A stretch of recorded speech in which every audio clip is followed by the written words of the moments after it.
UzAuto Motors sotilmoqda. Prezident imzolagan qaror bilan O'zbekistondagi 29 ta yirik kompaniyalarning davlat ulushi sotiladi. Ular orasida Yumes kompaniyasi, Toshkent traktor zavodi, 10 ta issiqlik elektr stansiyasi va yana bir qator yirik korxonalar bor. O'zbekistonda davlat ishtirokidagi yirik korxonalar xalqaro bozorlarda xususiylashtiriladi. Bu haqda 21-aprel kuni prezidentning tegishli qarori qabul qilindi.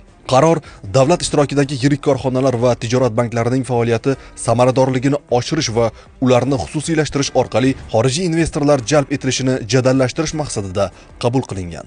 Davlat ulushi sotilayotgan korxonalar qatorida Universal Mobile System mas'uliyat cheklangan jamiyatining 100%lik, UzAuto Motors aksiyadorlik jamiyatining 97.7%lik, UzAuto Motors Powertrain aksiyadorlik jamiyatining 100%lik ulushi bilan Toshkent traktor zavodi mas'uliyati cheklangan jamiyatining 100%lik, Sherobod sement zavodi mas'uliyati cheklangan jamiyatining 100%lik, yo'l qurilish aksiyadorlik jamiyatining 100%lik va yana boshqa bir qator korxonalarning turli ulushi sotuvga chiqariladi. Shavkat Mirziyoyev 9-aprel kuni o'tkazilgan video selektor yig'ilishida xususiylashtirish bo'yicha muhim qarorlar qabul qilinishi kutilayotgandi.